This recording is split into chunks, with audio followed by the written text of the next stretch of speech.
What really gets my dick hard is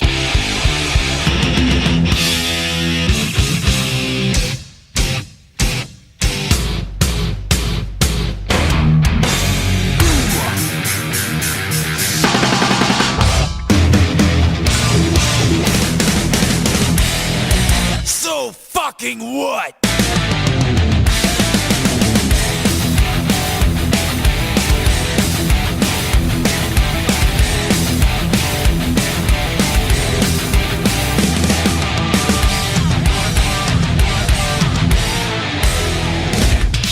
Hello, me. Meet the real me. In my misfits way of life. A dark black past is my most valuable. Welcome to Metal Up Your Podcast. I'm Ethan Luck. And I'm Clint Wells. And here we are on our 7th edition of Revisited. Our last one was number 6 with Tom Petty. And this one we're going to be talking about the brand new Grammy nominations for our boys in Metallica. It's really exciting. Lars even had a tweet that I really loved where he said, "This is the most exciting year Metallica's had in a quarter of a century." I believe it. And he's right. I mean, obviously, Load and Reload were their own flavors. Yeah. Some Kind of Monster and Saint Anger had its whole thing surrounding it. Death Magnetic returned to form, all that. But Hardwired feels like a really special moment for this very band. special. In a band with just a phenomenal career. Oh, yeah. I gotta say, man, you know, the Grammys, they're both important and kind of not, but I will say as a fan, especially like we've been doing this podcast, Yeah. it made me so proud of them. Oh, are you kidding me? Did you feel that? Yes, of course I did. And as a Grammy-nominated guitar player, I got to say... By the way, congratulations, Ethan. I was going into that part just to give you shit, because you and me and Paul Moak have texted recently about... So now 2 of the 3 hosts of Metal Up Your Podcast are fucking Grammy nominated. Yeah, so long story No, short... I'm dealing with it pretty well. I'm dealing with it pretty It's going to be okay. Don't worry, Clint. You'll get nominated one day. No animals were harmed in the making of the Grammy They're nominations. vegan Grammys. No, long story short, there's this reggae band... Long story short, I was nominated for a fucking Grammy. Yeah, that's all I need to say. No, so I played on this reggae band's record like about a year and a half ago, and yeah, I got nominated for Best Reggae Album.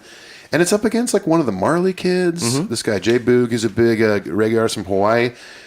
Yeah, it was kind of surreal because I've always had my mixed feelings about the Grammys. Like, I don't really give a shit about them. If I got nominated, would I care?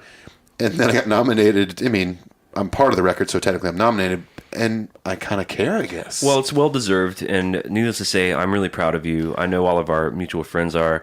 Speaking of our mutual friends, Yeah. This is a pretty special Revisited. Here at HQ2 with us, we have 2 really special guests, the 2 Brads from our favorite Pearl Jam podcast, Single Podcast It's Theory. definitely my favorite. The only one. What's up, guys? Yeah. Welcome to the show. Hey, guys. For those of you who don't know, one of my all-time best friends, Brad Lyons, is here. And one of my new friends, Brad Blazek, which if you guys remember from our St. Louis episode, Brad Blazek is he was a listener of the show who offered us Snake Pit passes, and I ended up taking him up on it. We had our St. Louis adventure. Upon meeting Blazek and We hanging didn't out kill with each him, other.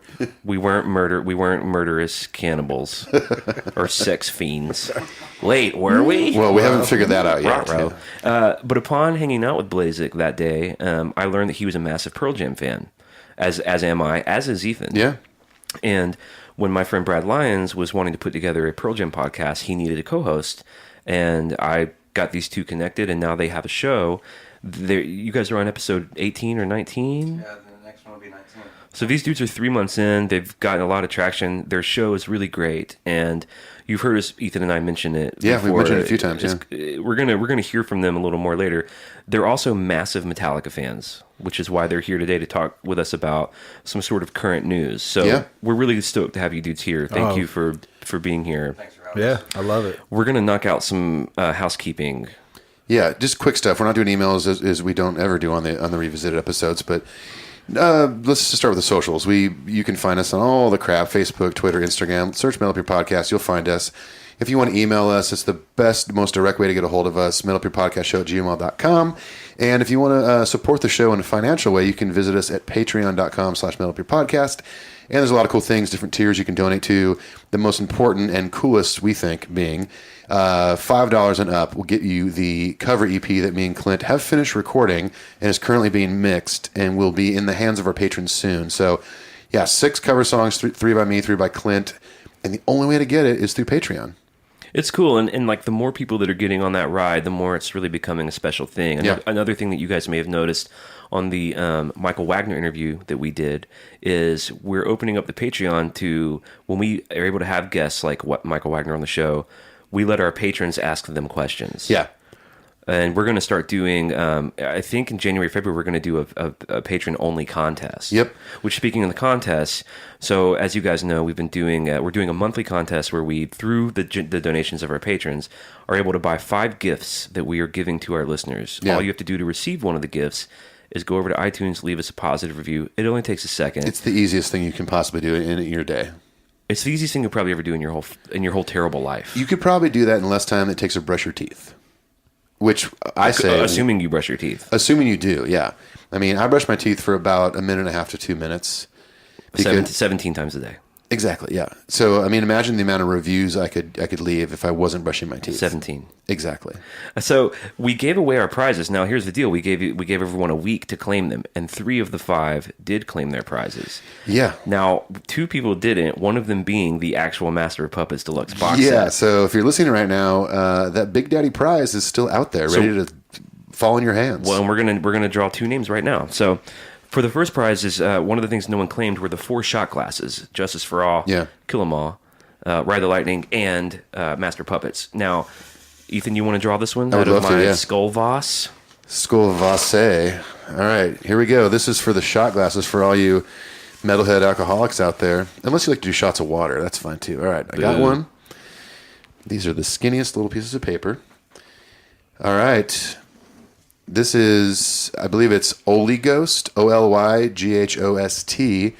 Review left on 4/11/17 from the United States of America. Cool. Congrats. So you just won 4 shot glasses. All you got to do is within a week send us an email that says iTunes review contest, claim your prize. Yeah, Send I us want my your damn address. shot glasses. And if that week goes by, we're going to have to draw another again. name. Yeah. Now here's our drawing for the Master of Puppets Deluxe box set. Drum roll, please. Okay, and the winner is one of our brand new listeners, Stephanie in Tech. No way. Yeah, who she just wrote in. Awesome. She left her review on November 30th. Stephanie. Wow, Like a congrats. week ago. Congrats, Stephanie. You just won the Master of Puppets box set. Wow. I'm really excited for her, man. I'm very excited for her. That's so great. Jeez. Stephanie. Well, there you go. There you have it. Now, listen, we're doing this every month, so go leave us that review. It only takes a second. For the month of December, we are doing a Ride the Lightning themed giveaway. Yeah. Where we've got a Ride the Lightning flask, we've got a Ride the Lightning blanket, we've got a Ride the Lightning coffee mug, and the Big Daddy prize is the Ride the Lightning Deluxe box set, Yeah. which comes with vinyl and live shows, and it's $200 value. Yeah, all sorts of cool stuff. And Yeah. thanks again to our patrons for making that possible. Oh yeah, many thanks to them, and please, I know Tiffany obviously will hear her. Stephanie will hear her name because she's a brand new listener, so surely she's listening right now. Yeah.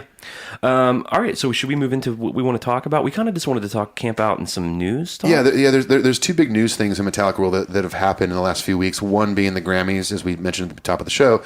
The other being the bit of controversy regarding the never released No Laugh Till Leather deluxe box set that we've mentioned on our No Laugh Till Leather show. And in this week, Dave Mustaine has come out and kind of said some stuff about it as to why that didn't happen. Which he revealed this, by the way, via tweet not long after he retweeted us saying he would not come on our show. Yeah, totally. He did retweet us, but very politely and He was very nice of him to gracefully say no. No. Hello, Metal Up Your Podcast. Hello, Twitter. Not Answer's happening. no. Tell it to the Reader's Digest. Online. Well, so we're going to sort of get to that later. Let's kind of talk about this Grammy stuff. Yeah, the Grammy thing's cool. So a couple of quick facts about Metallica, their history in the Grammy Awards. They've been nominated 23 times. I didn't know that. That's a lot. I didn't know that either, actually, until I started doing research for this. They've won 9 times, which, I mean, yeah, they've been a band for 35 plus years, but that's still, I mean, I've been nominated once, and I'm beside myself. Let me count the times I've been nominated.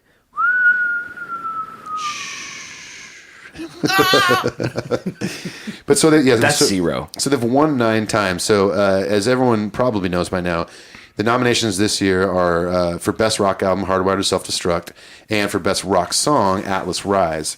A quick bit of history before we kind of discuss. Can I just real quick? I'm sorry to Yes, interrupt please. you. Just Please since we interrupt. have the two guests here, what do you guys think about Hardwired? What do you guys think about Atlas Rise? Well, you said it for me just a minute ago when you guys were started. As someone that like came on with Metallica, with being at home as a kid, like many people, seeing the one video, right? That was Ethan's Yeah, that was story. me, yeah. Starting with Oh, yeah. Justice, which is Scary. still my favorite record, and then going back to the other ones, and then sticking with them. And obviously, I kind of fell off the train with Sad Anger, Sure. like Death Magnetic. But for me, when I popped in Hardwired for the first time, it was like took me back to Oh, being yeah. a kid and hearing just that the snare and that guitar start. That I was like, It's exciting. oh shit. Yep. Yeah. It's like they're. I hope the rest of this record is great. Yeah. Because this feels like they're fucking back.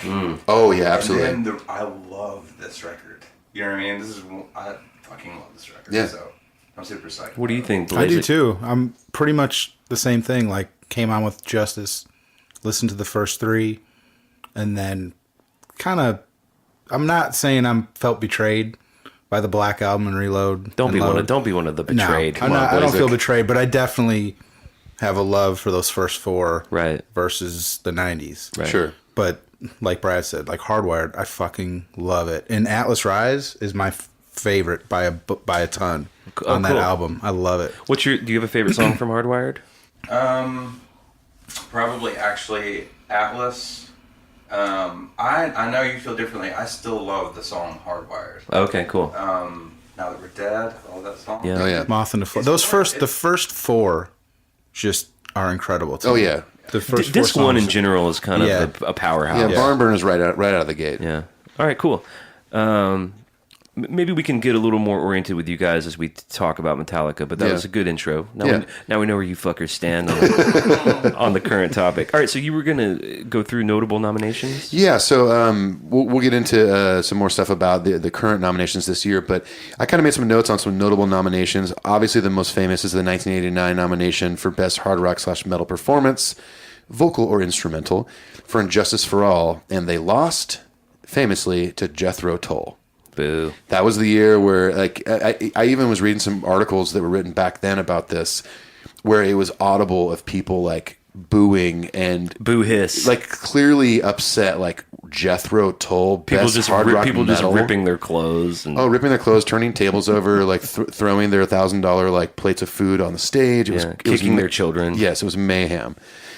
So that was obviously the most famous one. But in '92, they were nominated for Best Rock Song for Enter Sandman, which to me was surprising they didn't win that because they lost to Sting's The Soul Cages. Yeah, Soul Cages, yeah. Like- It's a good record. It's a good record, but I mean, Enter Sandman and that whole record was obviously gigantic. It was just, to me, it was surprising they lost that. And then moving on up to 1999, Fuel was nominated for Best Hard Rock Performance. I was also surprised that didn't win because that was also a very big song. That one lost to Page and Plant's Most High, which is clearly a song about doing drugs. Oh, God, I am fucked up on weed. I'm going to ramble on about winning this Grammy. And then fast forward to 2005, Some Kind of Monster is nominated for Best Hard Rock Performance and loses to Velvet Revolver's Slither. Now, I can back that. I back it. Because that Slither kicks ass. Slither kicks And ass. Some Kind of Monster that doesn't kick a lot of doesn't ass. kick as much ass as that. Well, and that Velvet Revolver record was great. It had a lot of buzz behind it because it's like Scott Weiland and basically Guns N' Roses and some other dude. The guy from Social Distortion, or what was that guy No, he from? was definitely not in that band. Okay, what band though? I don't know. I don't remember. It's Dave. Starts with a K, I think. Krushner? Kushner. Something like that. We have like 7 iPhones in this room. We do, but it's I'm not looking it up. No. Let's just not know. Oh, look. The Brads just went to go pick up their phones. Let's just not know. Okay. Do you know his name? Do you guys know his name at all? I don't. Someone look it up. Fuck it. I think you're close. It's like Kushner or whatever. Either way, it's David Hare Krishna. Yes, David Hare Krishna. Yeah. But either way, I mean, it makes sense to me in 05 that they lost to that because that was such a big record for Velvet Revolver. And it was just a super group. Yeah, I mean, giant. And compared to some kind of monster, it's like ting ting ting ting. Low point compared to Although Saint Anger did win a Grammy. Kushner. Oh, you got it right. Fucking nailed it. Hare Kushner. We're fucking Eddie Trunk over here. Oh, Stump the trunk. Hopefully that guy doesn't listen to our podcast and he's like, "But you got my name wrong. I was in Velvet Revolver." Dude, that's a killer Dave Kushner impersonation. Thank you. I was practicing it on the drive. Well, I was listening the other day and I got my name wrong. I told my dad. I told Dad, they got my name wrong. This won't stand. Yeah, and I told Dad, like, you remember Slash? He was in the band with me. He was in Guns N' Roses. He's my friend. And if you Duff, look at my phone under the S's, Slash comes up, and it's a real number. Yeah, and under D, it's Duff. Yeah, DUPFFD. Dad. Duff. I'm this many years old. I wear a beanie. So it's a bummer, all the things that they didn't win. Let's talk about what they won. Dude, yeah, they're there's 9-time winners. That's fucking awesome. 9-time winners. So I'll get on the list as everyone is, reminded of what they've won. So their first. By the way, would you guys stop talking so much? I know, seriously. Jesus Christ. I mean, I am kind of just listing things, so we'll get into it. So 1991 for Best Metal Performance, 91 Stone Cold Crazy Best Metal Performance, 92 the Black Album for Best Metal Performance, 99. So there's a good gap there. We got a good 7 years there before they won another Grammy. So Better Than You, one of Clint's favorites. It is one of my favorites, although I concede, I know the blood's boiling for some of our listeners, I concede it's not a Grammy Award-winning song. Right. Well, it won for Best Metal Performance. And I'm real glad it won, because these are my fucking boys. Exactly. Here's where it gets crazy. In 2000, a cover song wins, which Stone Cold Crazy did win at one point. Yeah. But Whiskey in a Jar won for Best Hard Rock Performance. It is a great cover of that tune. Of course it is, yeah. It's one of my favorite covers of theirs. This one I was really stoked on. 2001, Call of Cthulhu from S&M won for Best Rock Instrumental. I know that. Yeah, it's amazing. That's badass. Yeah. And as a fellow Grammy-nominated person, on this podcast. You are too. Are you? I just had to do it for Clint. Oh, there's two Are you? Grammy nominees here. What's up, Blazek? Where's your Grammy nom? Yeah. God damn. Well, they're in the running for Motherfucker doesn't even play music and he's nominated. 2019 Best Pearl Jam podcast category. Right. They're going to be nominated. Do another year and a half. I feel good. I feel really good about everything I've worked towards. Thank you. 2004, we got Saint Anger getting nominated for Best Rock Performance and winning. Yikes. So Saint Anger won. Even Lars disagrees with that, by the way. Yeah. There's like some interview where they're like, he's like, we won a Grammy for Saint Anger? That doesn't sound right. So you guys know who else was in the category for that? For the Saint Anger win? Like who they were up against? I didn't make notes of that. Okay, I just did for who they're up against this year. Bands. But Okay, cool. I mean, it's 05, so we can only imagine it was like Limp Bizkit. Some really great stuff. Yeah, 04. Hoobastank. 04. 04, my bad, 04. So even more Hoobastank. Actually, I'm pretty sure Hoobastank was kind of 2004 was the year of the stank. Oh, so stanky. It was officially dubbed that by the president.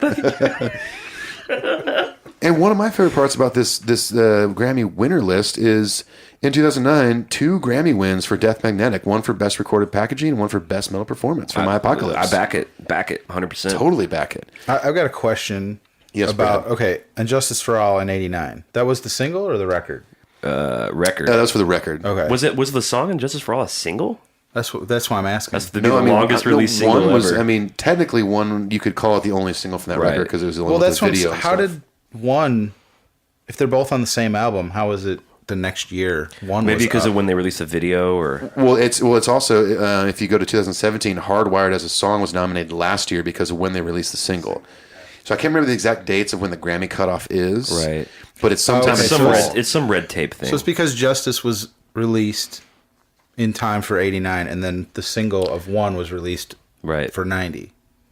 Something like that. Okay. Or That shit with the Grammys gets weird. yeah, totally. Well, you guys are fucking experts. Why don't you explain it? Yeah, when did you get yours? I only know about the reggae category, so I just trust Ja on that. And is there a dark horse in the reggae world that could win, like similar to Jethro Tull, over one of Marley's kids? Well, there's 2 artists who I have never heard of, so maybe we can call those the dark horses. Boom on. So we'll see. I would love to continue talking more about Ethan's Grammy nomination. Would you? Let's do it. Reggae up your ass. Reggae, Dude, if I was in the Reggae up Jaw ass. whatever academy that votes for that shit, I'd vote for you in a goddamn Thank you, New York Clint. minute. Thank you. Appreciate In that. a New Jersey second. Yeah. So I'd love to camp out on this for a few minutes and see what the Brads think about some of these performances. So they've performed on the Grammys 4 times. 89, they did 1, which if you haven't watched that, it's pretty awesome. Great. It's like, Incredible. Back then, it was like everyone's obviously dressed up in tuxedos, and most of the performers, it's like pretty safe, and there's still you're still at the end of the decade where glam is dying out, and you have Metallica up there doing a shortened version of 1, and it's fucking badass. Yeah. There's nothing crazy about the performance, no like pyro, nothing. It's just it's just really creepy looking. Like the lighting's creepy. Well, and it's just the strength of that song. Yeah, exactly. I just remember watching it with my mother, and she was like, "This is what you like? This Like, wins Grammys. Yeah. Parents just don't get it, man, because like their attitude that way just pushes you way more Oh, into yeah. it. Oh, yeah. Fuck yeah, this is what I Will like. Smith said it best. Right. Parents just don't understand. They Ethan. don't. They really don't. Dad, Yes, son. I was thinking about it, and you know what? You guys just don't understand. Well, what I don't understand is how this. You see? You can't even say it, Dad. Well, I can. I just don't understand this music. It's loud and fast and obnoxious. And Yeah, 'cause it you're definitely- Well, I'm not that old, son. You're like a million. Well, you can't live to a million. We I'm know this many. You're a million. Well, a million is this many. I just don't understand how you listen to this devil music. Get out of my room, butthead. Well, there'll be none of that now. Come on.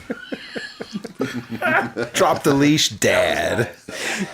We might have just created new characters. Wow. Okay, so then in '92 they did Enter Sandman. Which we've done and revisited on that. Oh no, that was a VMA. we did the this VMAs. This is yeah. the Grammys. This yeah. is the Grammys. Yeah. And I know. You were nominated. I know. I get it. yeah, God. well, it's just. Is it too early to thank people? No. Go ahead. We can play the music under it. Go ahead. I won't bore you with my thanks. I'll save them for the announcement. What if you pulled out a folded thing like you actually have prepared I'm something like, for all tonight? right, I got someone to thank real quick. So that performance was amazing. Jump all the way up to 2014. They didn't perform. I mean, that's fucking what 12 years. Well, let's face it. The Grammys aren't sending them an invite to go play Saint Anger. They're not. I would have thought though, in that Load era, they may have been invited to play something, but Yeah, for sure. they played plenty of other award shows in that era. But I'm sure you've all seen this version of One with Lang Lang. It's pretty rough. On piano.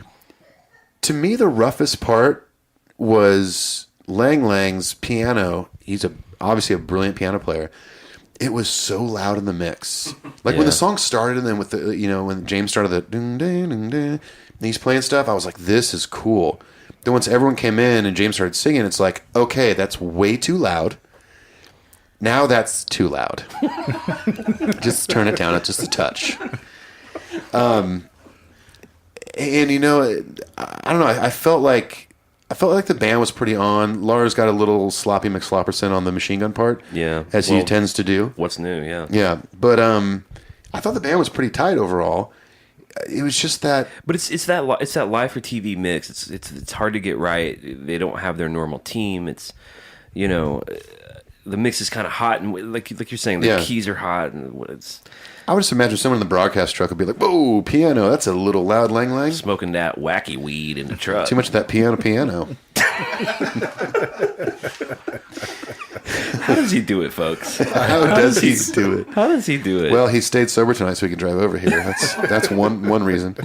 Do you remember that performance, Brad Blazik? I saw it like once and Didn't really care? Okay. Yeah, Yeah. It didn't stick with me. I've rewatched it since then, and certain records like Load, Reload, whatever. I can go back and watch it and find gems in it. I think the excitement of it when I first watched it was the coolest thing, because it's like it was like they brought back Metallica to one of their classic songs, the first song they ever performed in the Grammys, and the build up was so good, and then like fucking Lang Lang, I know. just I know. Fucking Lang Lang. seriously, Shit. What the fuck? Shit. The bed. he really did. He did. Totally. Hello. Was that some kind of like anniversary? Why did they play one for that show? Good question. It doesn't seem to be an anniversary. It's a great question. Well, next week we're going to have the head of the Grammys on the show. He can answer that Yeah. for us. Yeah. That's actually Dickhead. That's not true. God damn. So, speaking of audio problems, their most recent performance was obviously last year with Lady Gaga doing Moth into Flame. Now, We've talked about it before, but yeah, that was our first revisited, I think. it was. Was that? Yeah. It was. But the image that we got, one of the big pictures, we wouldn't have gotten if this hadn't happened, is Lady Gaga and James singing on that same mic, face to face. Oh, yeah. It's almost worth it because and seeing James just pro the shit out of that moment, not buckle, not freak. He did kick over the mic stand. Yeah, but that's fucking rock and roll 101, dude. Yeah, true. I heard that. Thank you, Brad. All right, man. Sorry. I giggled. Putting in some Lang Lang jokes still. Hey, man, if it's not dying a natural death, I say let that shit ride. Oh, yeah. But so yeah, this is like the one performance with old Lang Lang. This one, like the anticipation was awesome because it's Lady Gaga. You know, of course, there was a ton of Metallica fans out there. They're like, "Excuse me, Metallica's Wait a performing with second. it." I've been betrayed again. First it was with the Black Album. First it was they made a ballad on Fade to Black. Okay? Then they made a video for what? Then they went commercial. Mercurial. And I hate that. Then they made a blues record and Kirk Hammett kissed Lars and there was a snake in the video. I hated that. They cut their hair. Then they cut their hairs again. Then they put semen on the cover of the record. I'm morphing into Papa.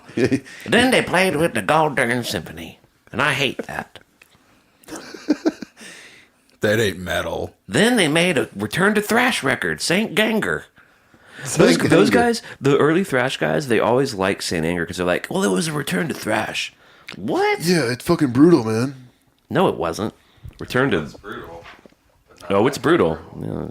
It's brutal in a different way. You guys have heard us pontificate about that. Yes. What do you guys think about this performance? Like mic issues aside, I thought it was a barn burner, man. Yeah. It was Yeah. cool to see a real band without a million tracks and without a bunch of fucking bullshit just play a great song. yeah. Which I think is like looking at this list. That's one of the biggest changes. Is that I mean I remember seeing them play one, which just was badass because I'd recently fallen in love with that band, and even then it was different than what was going on, right? Yeah. And now you come full circle around to 2017, and they've kind of returned to form, in my opinion anyway, with this new record. And they're back on the Grammys, and it's a different kind of bullshit that they're kind of juxtaposed against, right? And it's just dudes up there playing the fuck out of their instruments. And I loved that Lady Gaga was...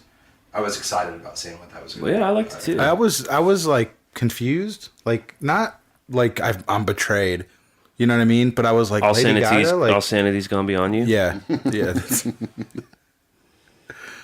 But It's like what you were saying though, like that moment where the mic shits out and they're fucking pro. It's Metallica. He's like, well, I'm going over to that mic. Yeah. then, and I'm Yeah. fucking And finishing and this." he's singing into a microphone that probably is not really going into his ears. It seems like Yeah. maybe it cut out to broadcast and then maybe cut out to him next or something because he keeps singing, whether it was still in his ears for a moment or he's that pro where he's like, I'm just going to keep on this mic because surely it'll get fixed, right? Yeah. And then it didn't. And then it didn't. But what was cool was after all this was said and done, they did. You could hear sort of the restored audio. Because the audio was still there being tracked. Right. You know, from what I understood, it didn't go to his ears and also didn't go to broadcast. But in the room, it was there. So there was still signal flow happening. So what was cool was after you saw this and you got to rewatch it and analyze it and see how pro James was in that whole scenario, then you got to rewatch it again with the vocals there the whole time. And it was even better, I thought. Well, clearly even better. You could hear him. Yeah. But I do remember watching like reaction videos like on Instagram or something, and there was like some girl filming her TV, and the second James didn't his vocal didn't come through, it was like someone was like just broke into her house. It was like this just like this terror like shriek. She was so like connected Metallica, but I was pleasantly surprised. Yeah. You know, when she came out and she was into it, like super into it. Yeah. I'm like, well, this is. Well, she's a fan. I mean, right. Even when you watch that, they released all that rehearsal footage of them going over the song. It's like she showed up like pretty much in outfit, ready to go. Yeah. Well, and she really cared about it, you know. Like Yeah. She really gave it a lot of heart, and Yeah. I'm on track with that. She's a good performer. So to wrap this all up, of course, we hope they win, and we'll see. I would like to say, in regards to this year's nominations for Metallica, a quick little vote around the room here. So I'm going to list who they're up against in each category, and I want you to let me know, truthfully, if you think Metallica can win this or not. So for Best Rock Song, Metallica Atlas Rise, K-Flay, Blood in the Cut, Nothing More, Go to War, Foo Fighters Run, Avenged Sevenfold, The Stage. Who do you think Metallica can win this? Brad L says yes. I agree. I think so too. Yeah, I think so. My heart goes with Metallica. I think the only competition here is the Foo Fighters song Run. But a lot of the press, or not press, but a lot of fan reaction I've seen are saying it's kind of lackluster for fans. Yeah. Because they tried some different stuff. And For Foo Fighters? And didn't they win it? They won recently, right? Didn't they win a Grammy a couple years ago for Best Rock Record? Probably. They've won a bunch too. They won for Best Documentary for Back and Forth. Great I don't documentary. know, though. When you go back and look at these losers, the ones they lost, the winners and the ones they lost to, I mean... What if this is another 89 Grammys Right. and they lose to K-Flay? Yeah. What if they lose to Jethro Do you know who Tull? K-Flay is? No clue. Brad Lyons, do you know who K-Flay is? I don't. I really don't. What if it's another 1989 and they lose to Jethro Tull? Who's not even nominated. For sure. That would be the ultimate. Jethro Tull wins for the same song they won for in 1989. Yeah. I think that's correct. All right, so it's unanimous. We all think Metallica's going to win this category. Yeah. All right, Best Rock Album for Hardwired to Self-Destruct. We also have Mastodon, Emperor of Sand, Metallica, Hardwired, Nothing More, The Stories We Tell Ourselves, Queens of the Stone Age, Villains, and The War on Drugs, A Deeper Understanding. I love War on Drugs, but I don't think they can hang with Metallica. Yeah, I'm with you. Queens of the Stone Age, their new record's good. Their new record is really good. I'm still going to give it to Metallica, and I'm trying to be very biased about this, but... Not to be biased. I'm very biased. Oh. I have two asses. Yeah. You're biased. Biased, yeah. By winning on that bias. Yeah, I mean, that Queens of Stone Age record is really good. It had a lot of hype behind it, but I think the Metallica record just... I think it put way bigger of a stamp down in the music world than the Queen's record did. I agree. So I'm going to go with Metallica. What was Not worried about Mastodon at all. No. Yeah, see, I was going to say Mastodon. If there was someone to challenge them, it'd be Mastodon. Yeah, that Hardwired was record's number awesome. 1 in 57 countries. They sold out a stadium tour on the legs of it. Yeah, that's okay. I'm just saying. Yeah, that's all right. No, I mean, I'm with you. I'm going full on Metallica with this one, but, there's always a chance that...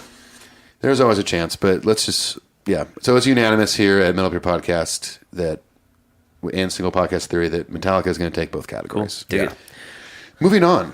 So let's talk about this Dave Mustaine shit. It's like 2 steps forward, a gajillion steps back for this guy. Yeah.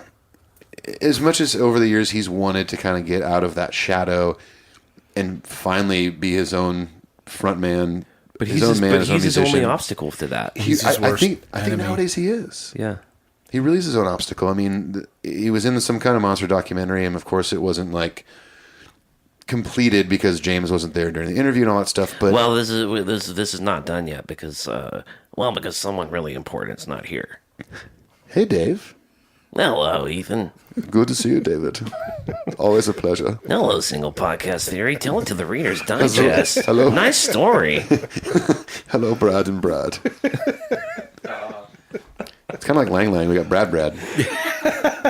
And it comes full circle. I love bringing it full So circle. here's It's my what happened. favorite. We mentioned it briefly. So back when we did our No Life to Leather episode, we talked about for Record Store Day they released the cassette tape that Ethan and I both have, and it's really cool. It was kind of in the same pack. Are you yawning? No. You Whoa. fuck. Brad's like. They released it in the same. It's like Lars's handwriting, very cool. Now, what we heard at the time before they started doing all these reissues of box sets was that they wanted to do a deluxe reissue of that cassette Yeah, tape. start from the beginning. And what I think Lars was actually being really diplomatic and cool at the time. He didn't give us any details other than that he said, we ran into some red tape. Yeah. And rather than just get mired down in that, we wanted to go ahead and move forward, so we just went ahead and did the Kill 'Em All. Right. Well, Dave tweeted this week that they were in talks to do a full-blown 27-track No Life Till Leather reissue, and that he had been texting with James, but that the talks broke down because for 2 songs that Dave claims he solely wrote, Lars wanted writing credit, and he was unwilling to budge. Yeah. And so, therefore, the whole project got shelved.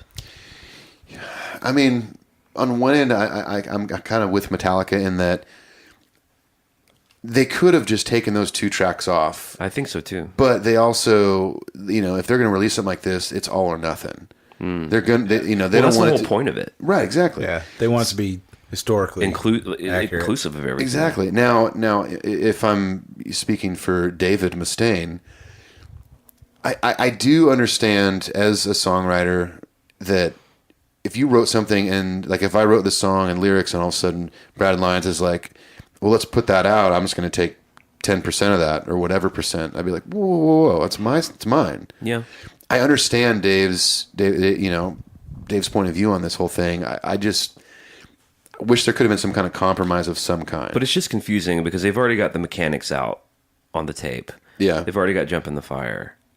I don't think Lars does not have a history of being ungenerous in this regard. Sure. Dave Mustaine has made a lot of royalty money from Metallica Records. Of course. Because they, rightfully so, gave him credit on Ride the Lightning and Call of Cthulhu and the tunes he wrote on Kill 'Em All. Oh, yeah.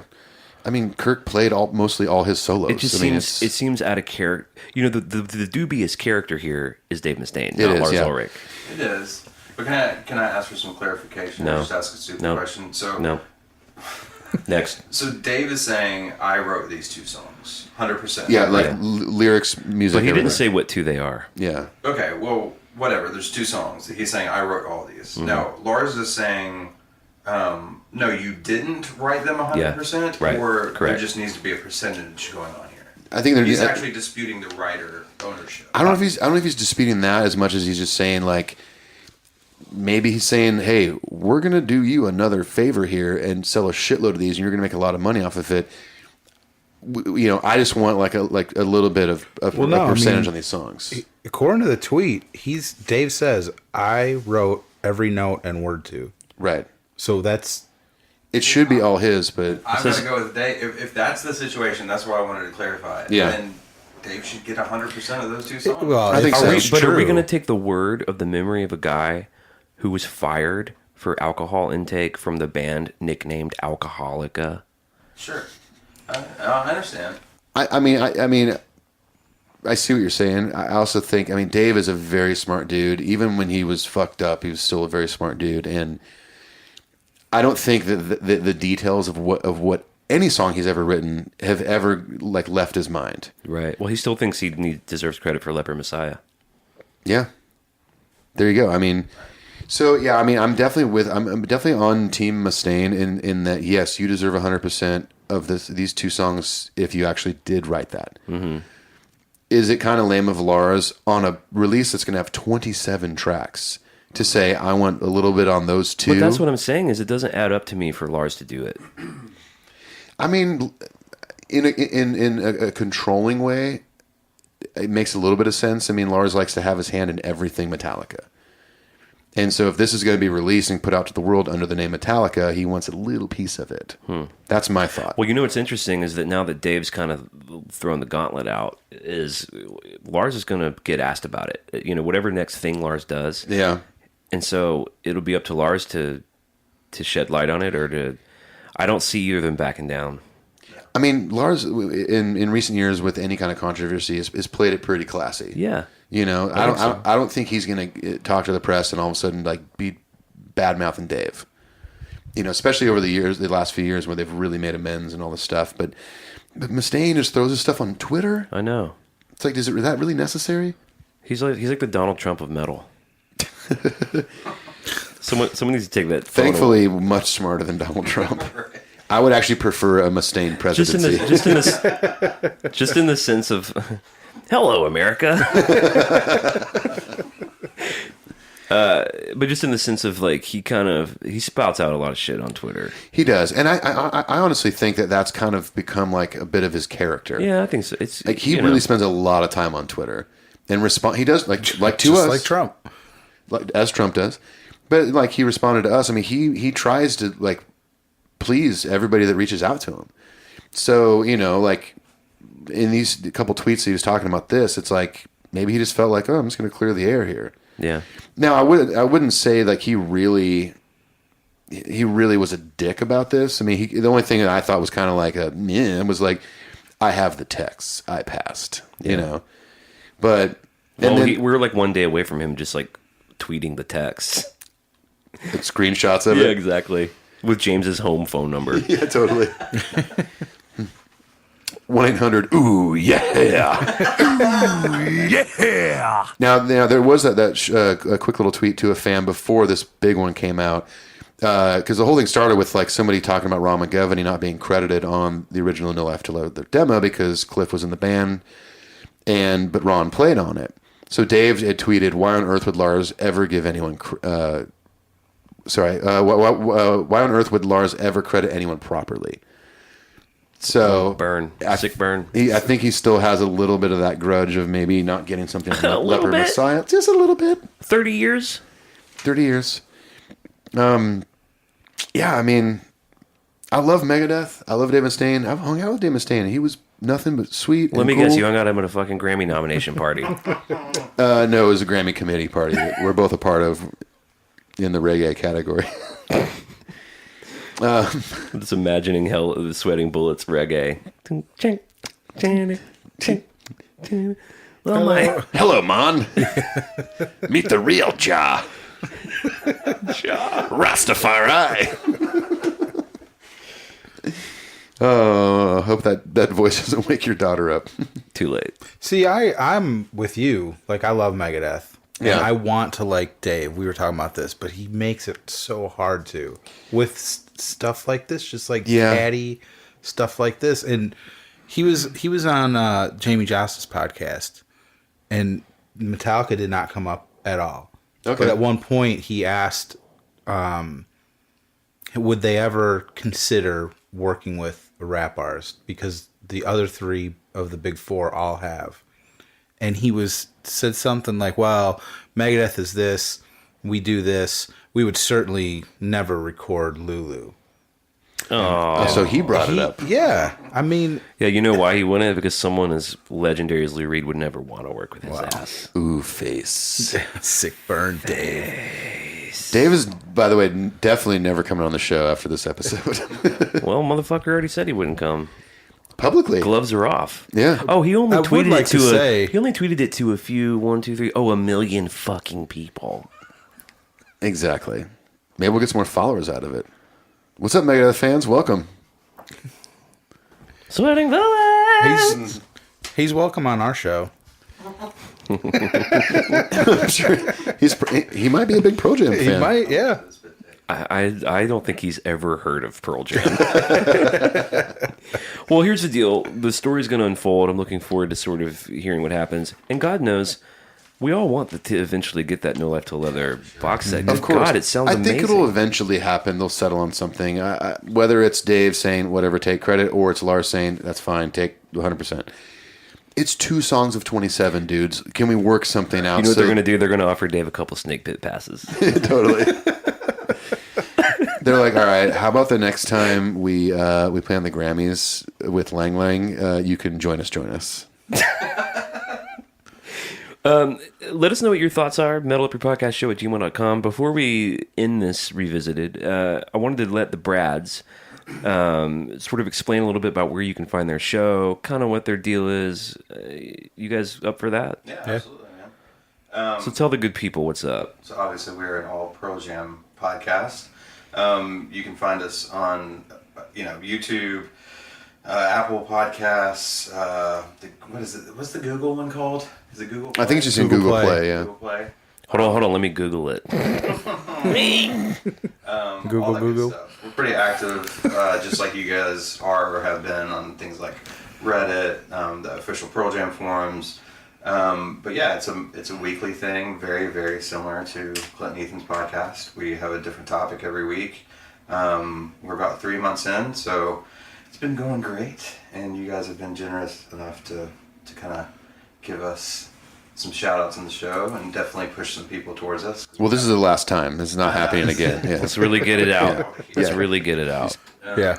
I've been surprised at the cross section of Pearl Jam and Metallica fans. Yeah. As well. I wouldn't have guessed there would be as many, but it's cool. And you guys, as of now, are the only Pearl Jam podcast. I know, it's crazy. That was really surprising to me. That's awesome. There's a few like single episodes out there of like music podcasts that do Pearl Jam, like 10 or whatever. Yeah, but, fuck that noise. Yeah, those guys suck. As far as I can tell, we are the only one, like ongoing dedicated Pearl Jam podcast. So, Yeah. But you can email us as well. That's singlepodcasttheory@gmail.com.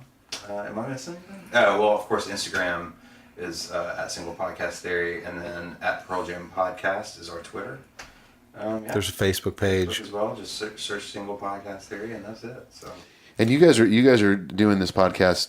I mean, you haven't done actually an episode other than maybe tonight in person, right? Only done one. Because obviously Brad Blazek is here in Tennessee and Brad Lyons is down in Alabama. Yeah. Right. So But- it's been But for a remote show, I mean, it sounds great. Chemistry's good. Yeah. I really do recommend it to all of our listeners. It's a real treat having you guys.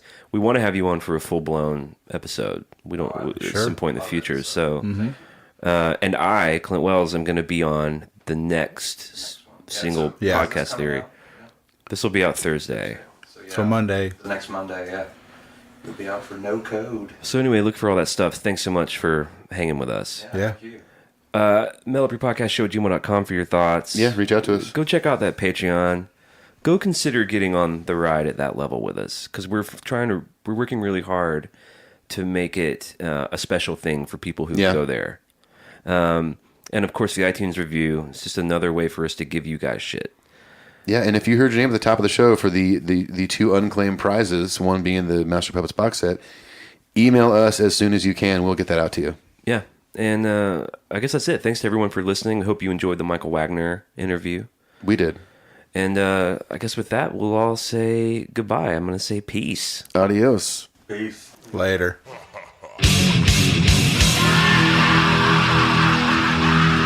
If you were our advisor, what would you say? Then I would say delete that.